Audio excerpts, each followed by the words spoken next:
عشق کا شین از قلم علیم الحق حقی۔ ٹھاکر نے خود کو ٹٹولا۔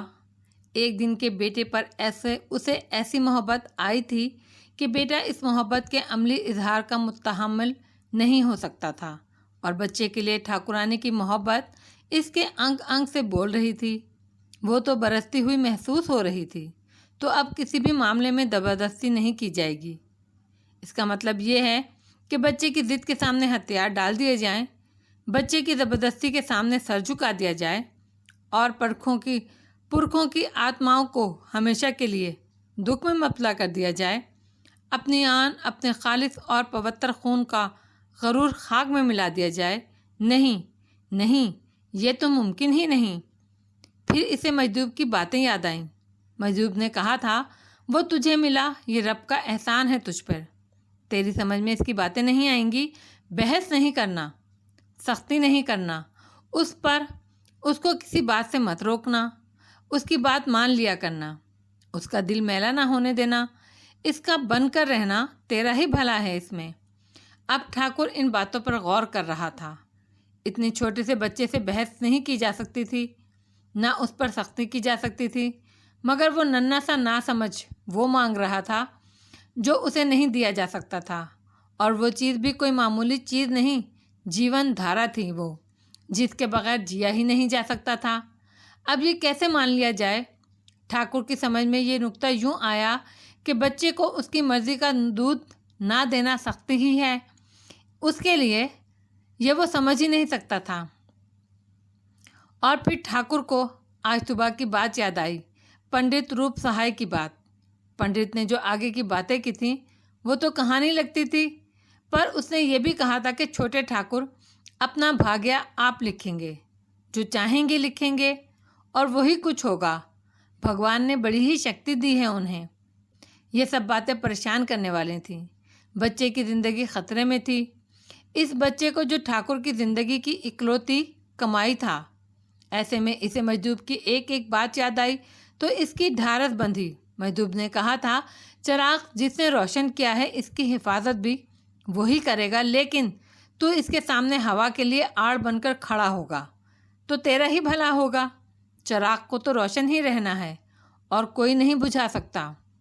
ٹھاکر کے ذہن میں ایک ہی جملہ گونجتا رہا، چراغ کو تو روشن ہی رہنا ہے، باقی سب کچھ مٹ گیا۔ اس کا مطلب ہے بچے کو کچھ نہیں ہوگا تو بس پھر ٹھیک ہے، اور کیا چاہیے مجھے؟ اس جملے نے ٹھاکر کی پریشانی دور کی اور اسے تھپک تھپک کر سلا دیا۔ پھر اچانک ہی وہ خواب شروع ہو گیا، مگر اس بار بشارت دینے والی کے تیوریاں چڑھی ہوئی تھیں اور آنکھوں سے شعلے نکل رہے تھے۔ کیوں رے ناشکرے؟ اس نے گرج کر کہا، آ گیا نا اپنی اوقات میں احسان فراموش؟ ٹھاکر سہم گیا۔ اس نے ہاتھ جوڑ لیے، مجھ سے کیا بھول ہو گئی مہاراج؟ اکڑ کو بھول کہتا ہے، بچے کی جان پر بن گئی اور تو کہتا ہے کیا بھول ہو گئی؟ میں کیا کروں مہاراج؟ دودھ پلوا بچے کو، وہ پیتا ہی نہیں، جو مانگتا ہے وہ دے اسے۔ یہ نہیں ہو سکتا مہاراج۔ ٹھاکر نے ہاتھ جوڑ کر گھگھیایا، ٹھاکروں کے خون میں ملاوٹ کیسے کر دوں؟ پرکھوں کو کیا منہ دکھاؤں گا؟ اس وقت تیری ٹھاکری کہاں تھی جب تو بچے کے لیے بے جان اور حقیر چیزوں کے سامنے ماتھا ٹیکتا تھا، منتیں مانتا تھا؟ بزرگ نے زہریلے لہجے میں کہا، وہ مل گیا تو تیری ٹھاکری جاگ اٹھی، احسان بھول گیا، کیا اب اسے مارنا چاہتا ہے؟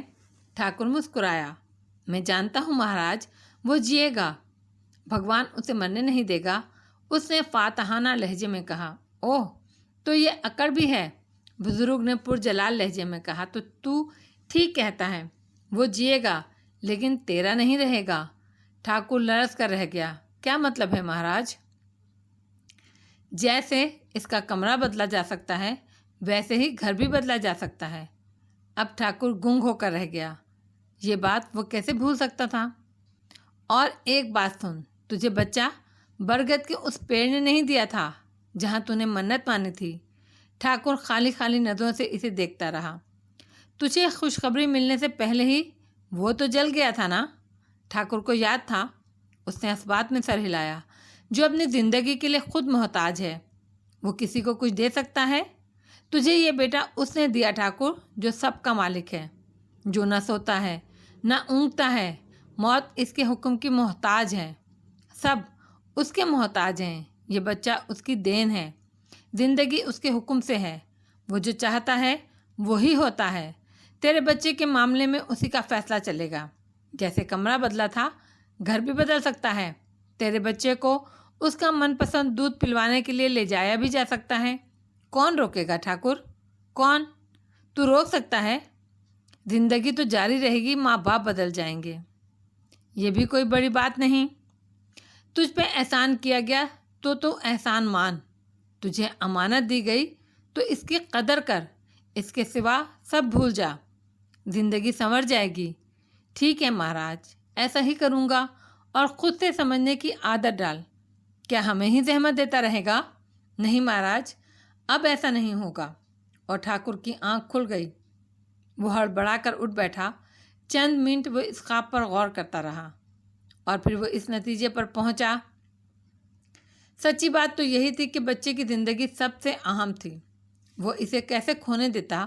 اس کی زندگی بچانے کے لیے تو وہ کچھ بھی کر سکتا تھا۔ وہ واقعی ناقدری کر رہا تھا، خواہ مخواہ بچے کو اتنی تکلیف دی اس نے۔